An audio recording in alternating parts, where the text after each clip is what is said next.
Pasan 9 minutos de las 17 horas, continuamos compartiendo la tarde de RBC y vamos a hablar de otros temas y para eso estamos recibiendo al actual dirigente del Partido de la Gente y ex fiscal, Gustavo Subía. Buenas tardes, bienvenido. Buenas tardes, señora, gracias por la invitación.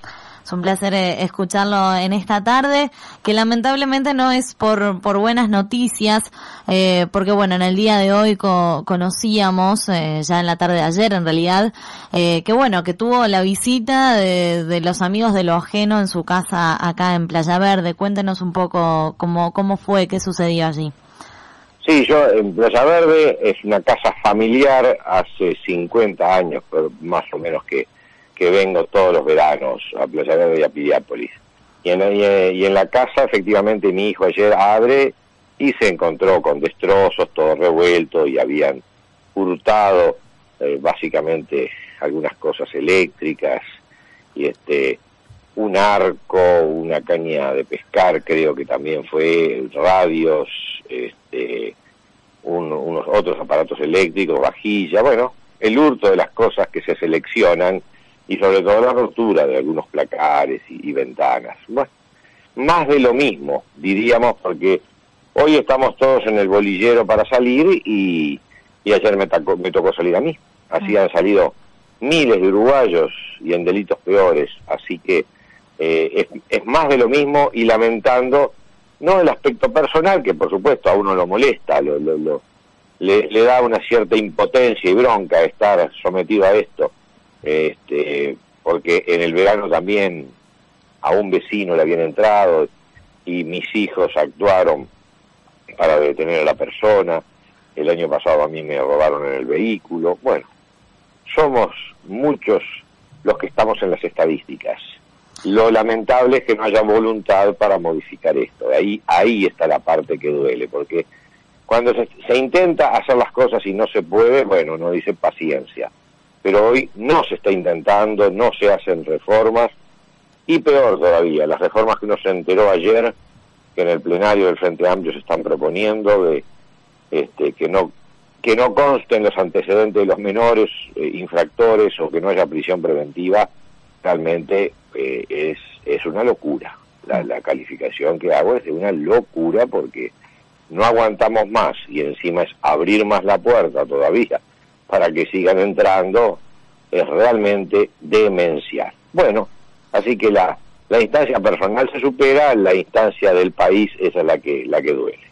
A eso último que mencionaba iba a ir un poquito más adelante, pero antes consultarle, nos decía de 50 años en esa casa en Playa Verde, ¿cómo ve esa zona y ese barrio actualmente de cómo era antes? ¿Era una zona tranquila? ¿No es la misma zona que antes? No, para nada.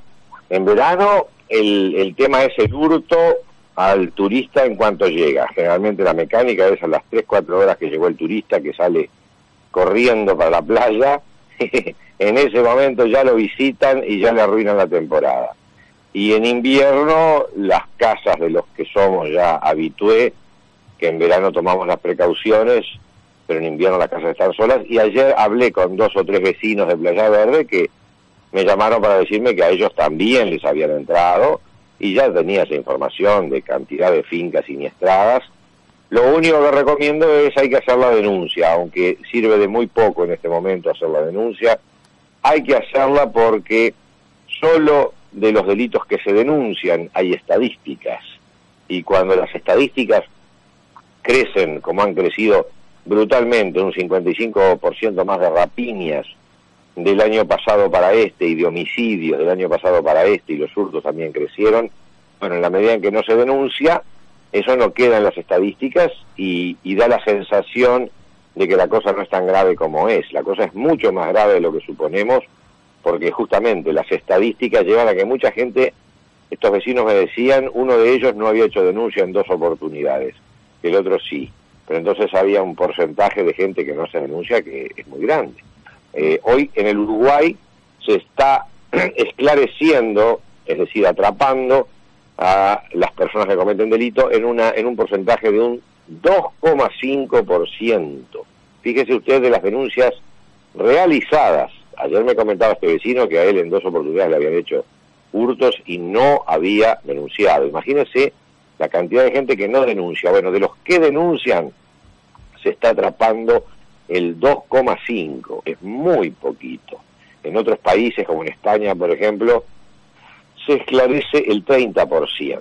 Acá estamos en el 2,5. Y de lo que se atrapa, bueno, lo que ustedes los periodistas saben y todos sabemos, empiezan todos esos enormes beneficios que tiene el delincuente: libertad vigilada intensiva, libertad anticipada, proceso abreviado. Bueno, son 20 en total. Una locura. Y todavía, lo que le decía, ayer nos enteramos de que el plenario habilita el no cómputo de los antecedentes de los menores. Entonces, realmente la sensación es de terror, porque estamos todos con el temor permanente a la delincuencia, sufrimos la delincuencia directamente, se sufren, vamos a llegar capaz que más o menos 400 homicidios este año. En términos de las estadísticas de las Naciones Unidas, estamos en lo que se llama epidemia de delito. Bueno, se imagina que la calificación de epidemia de delito nos está situando en una tasa de homicidios, por ejemplo, que es el doble de la de Estados Unidos, que Estados Unidos lo consideramos muchas veces un país violento. Todo el tema del porte de las armas de fuego en Estados Unidos da mérito para que se hable muchísimo de la violencia, esto. Bueno, nosotros estamos en una tasa que es el doble de los homicidios de Estados Unidos.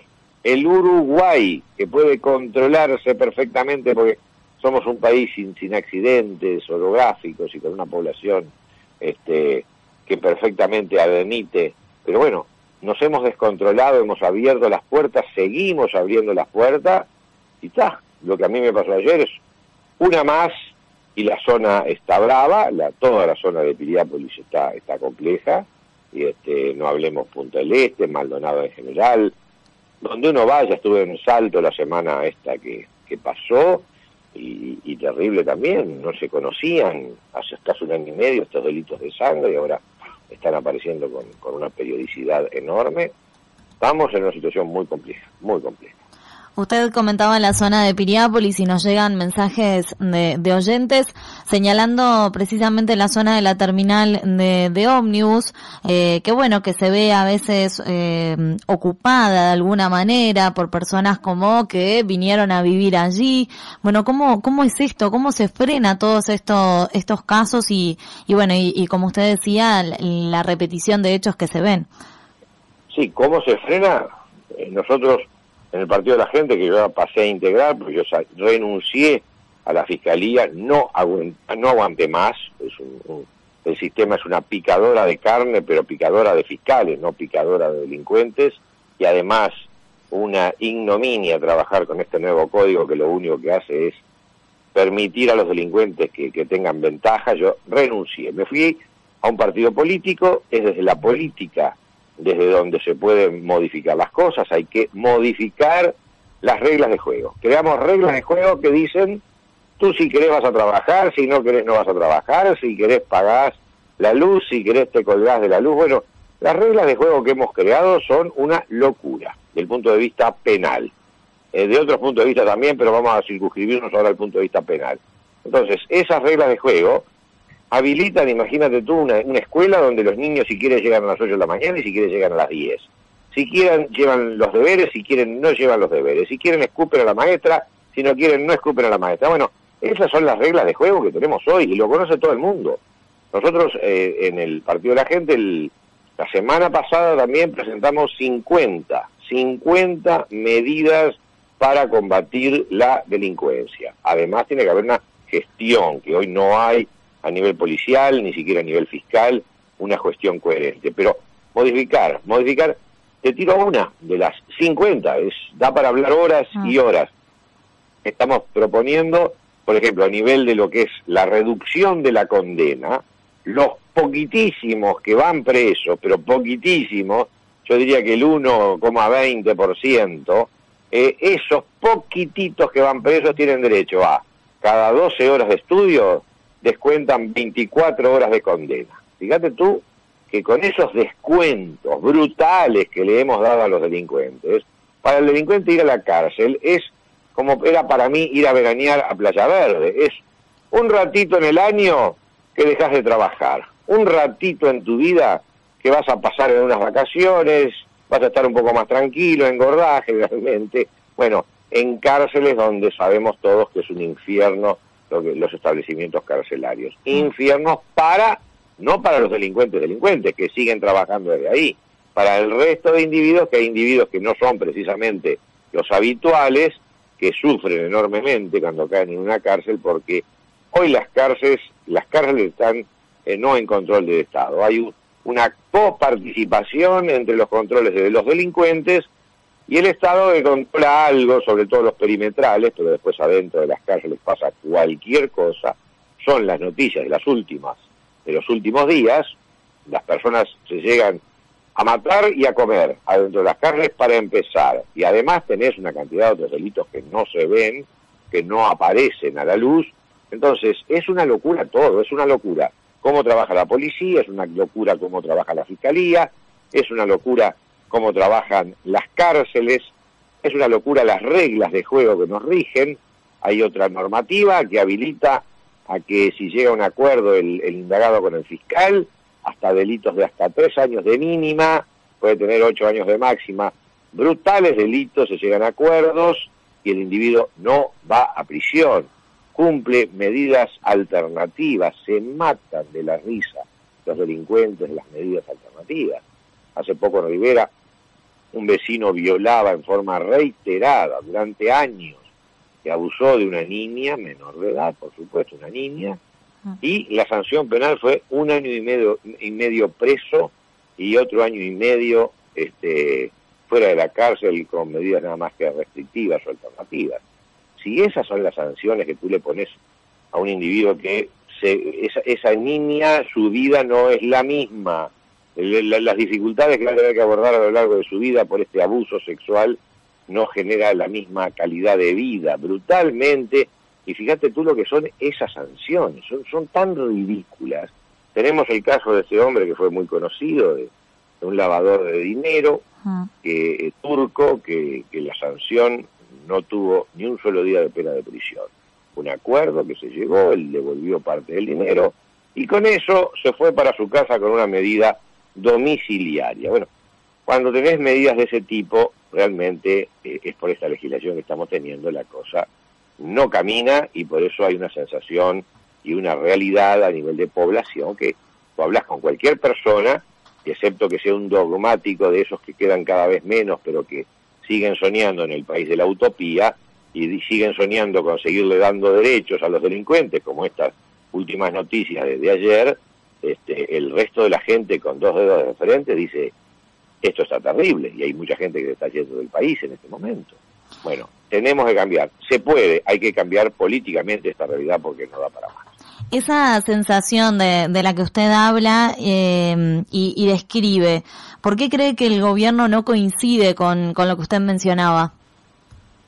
Bueno, hay un tema ideológico, ¿no? Tú sabes que tradicionalmente los partidos de izquierda, que son de origen marxista, y el marxismo en sí, ha considerado al delincuente como una responsabilidad de la sociedad. La culpa la tiene la sociedad que no le dio todos los bienes o todos los medios para hacerse una persona de bien, y entonces en esa ideología de echarle la culpa a la sociedad y muchas veces al sistema capitalista. El sistema capitalista es el sistema en que vivimos nosotros. Casualmente vive el 98% restante del mundo, porque la China que vino el otro día al G20 es una China rarísima porque su estructura económica es capitalista.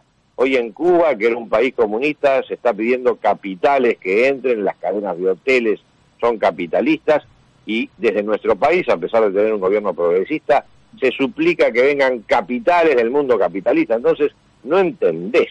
Pero sin embargo, filosóficamente, se le echa la culpa que el delincuente es un producto de la sociedad. Entonces, desde las tiendas de izquierda, en reiteradas oportunidades y a veces con fundamentos muy fuertes, se sostiene que el delincuente no puede ser sancionado intensamente, que la sociedad tiene que hacer una especie de sanción mínima y en muchos casos dejar en libertad, que la solución viene por temas de inclusión, temas de empleo, temas de educación, y se prioriza la educación, la inclusión social, el trabajo, se priorizan esos elementos como los fundamentales para que una persona se integre en la sociedad.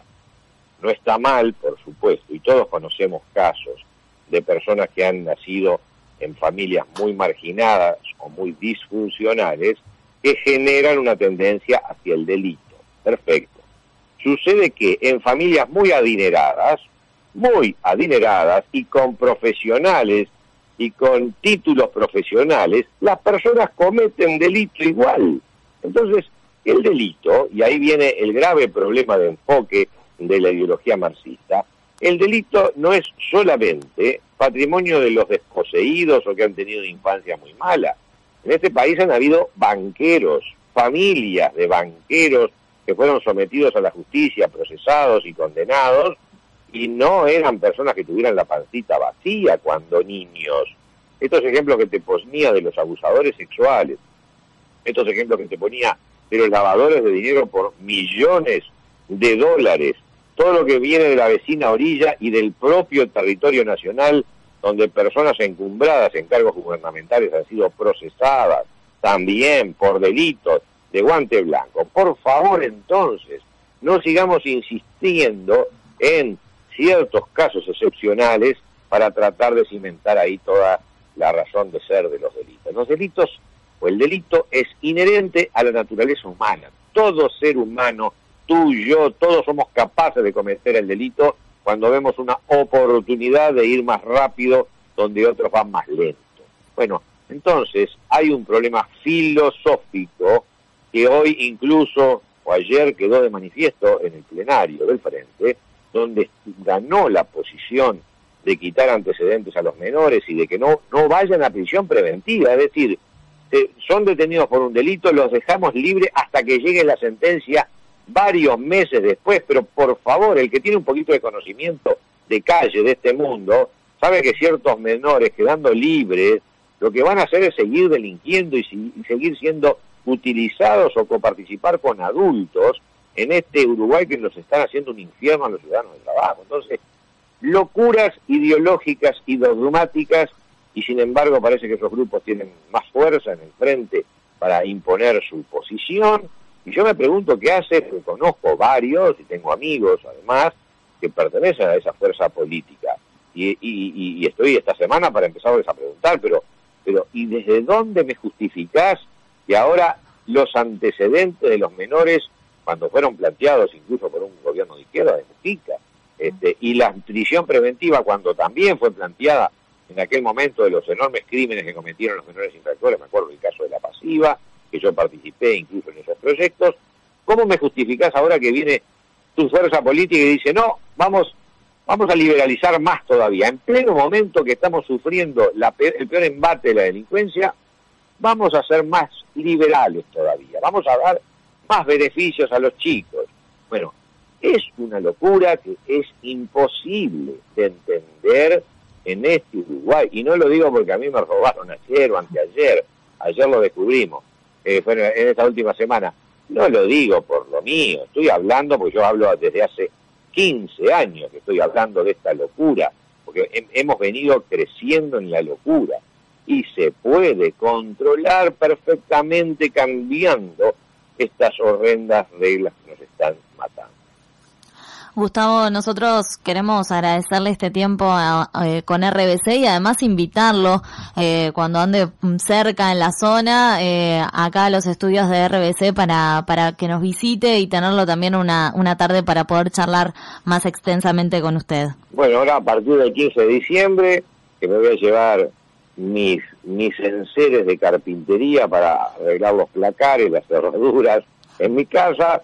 Entre clavo y clavo, me pegan el grito a partir del 15 de diciembre que voy a andar por ahí, y algo de enero, y de repente nos podemos reunir encantadísimos. ¿Vale? Excelente, entonces estamos en contacto y muchísimas gracias por Si sabés algún carpintero, te voy a pedir que me lo recomiende.